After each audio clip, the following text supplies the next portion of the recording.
বাংলাদেশের গান গায়, আমার দেশের মাটি সোনার চেয়ে খাঁটি, ও আমার বাংলাদেশ, ও আমার বাংলাদেশ। 30 লক্ষ যুবকের রক্তের বিনিময়ে দেশ স্বাধীন করেছে, এখন মাটিরে সোনার চেয়ে খাঁটি কইতেছে। এই দেশের মাটি যদি সোনার চেয়ে খাঁটি হয়, ডাক্তার 1 মন মাইপা দিমু, তুমি নিবানি 100 টাকা।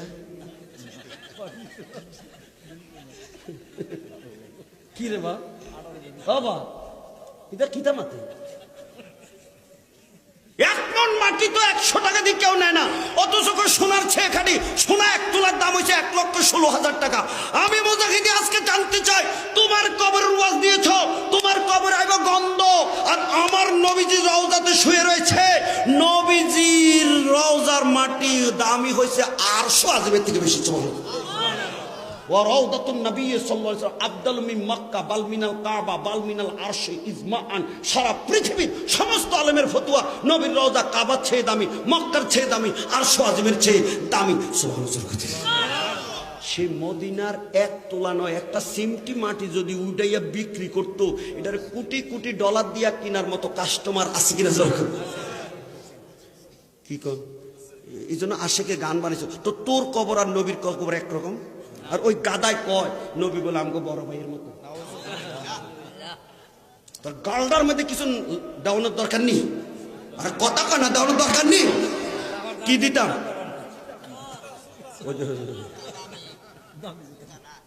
আমি কিছু কইতাম না।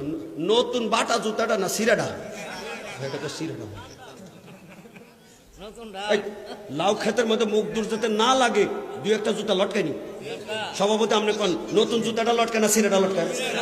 আপনাকে দেশের মধ্যে আবার আমাকে দেশের কথা কই আর কি, ফাতিলা যেটা বাইঙ্গা যায়, এটা তলার মধ্যে আবার কিছু সুনো লাগাইয়া দেয়। কথা বলো ঠিক না? তো যারা নবী শানে তো বেয়াদবি করে, এদের গালে সোনকালি দেওয়ানোর দরকার আছে নিজের।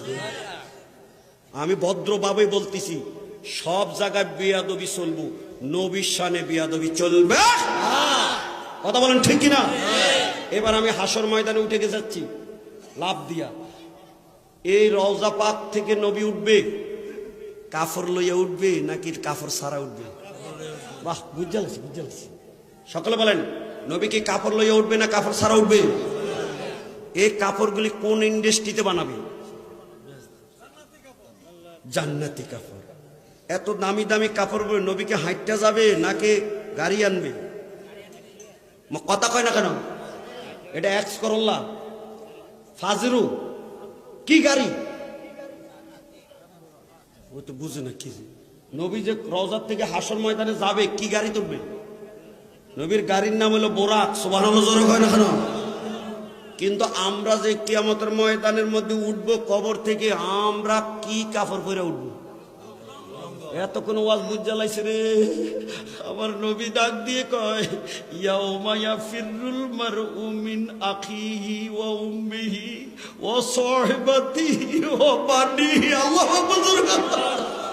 এই কোরআনের আয়াতটা নবী মানুষের কাছে পড়া শুরু করে দিয়েছে। ইয়াউমা ইযিন তুহাদ্দিসু আখবারাহা বিআন্না রাব্বাকা আওহালাহা ইয়াউমা ইযিন ইয়াসদুরুন নাসু আশতাতা। ইস, বাবার লগে ছেলের পরিচয় নাই, মার লগে মেয়ের পরিচয় নাই, ভাইয়ের লগে ভাইয়ের পরিচয় নাই। আহারে, কে যে কোন দিকে যাইব? কোন দলের মধ্যে সিরিয়াল নাই, জুনিয়র সিনিয়র নাই। এই যে ময়দান হাসের মধ্যে উঠবে, পরনের মধ্যে কোনো কাপড় থাকবে না।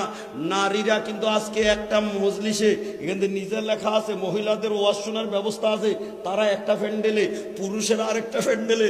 আমার নবী যেদিন বিচারের কোর্টে উঠবে, সেদিন বাঘ থাকবে না এক জায়গাতে। মহিলাদেরও কাপড় নাই, পুরুষের কাপড় নাই। আল্লাহু আকবার।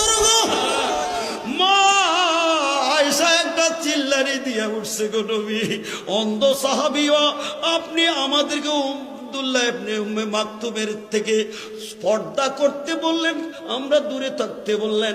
এখন যে চোখলা মানুষের সামনে আপনারা উঠাইব, একজনের দিকে একজন তাকাইব, শরম কি হবে না গো? আমার নবী ডাক দেবে, আয়েশা তুমি জানো না কত বড় ডেঞ্জার কি আমাদের ময়দান? আল্লাহ যেদিন কিয়ামতের ময়দানে কোর্টে বিচারক হয়ে বসবে, নারী পুরুষ একসাথে হয়ে যাবে, আমল নামা ডাইন হাতে আসে নাকি বাম হাতে আসে, বেহেশতের সার্টিফিকেট দেয় না জাহান্নামের টিকিট দেয়। এই পেরেশানিতে মানুষ উপরে দিকে চাইয়া থাকবে, ফরনে যে কাপড় নাই, কেউ কারো দিকে থাকাইবার সময় পাবে না গো আল্লাহ।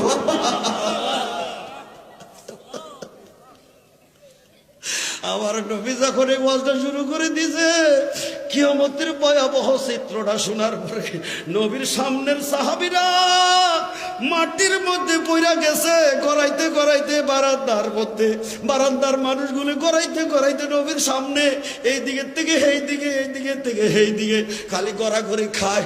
নবীর ওয়াজটা যখন বন্ধ হয়েছে, সাহাবীরা হাজারি যখন কমে গেছে, একজন আরেকজনের জিগাইরে নবী কি কইছে, এই যে কামতি ছিল আল্লাহ আখিরাতের ডরে, ময়দান হাসরের ভয়ে নবীর ওয়াজ কেউ কি কইছে কইতেই পারে না। সুবহানাল্লাহ।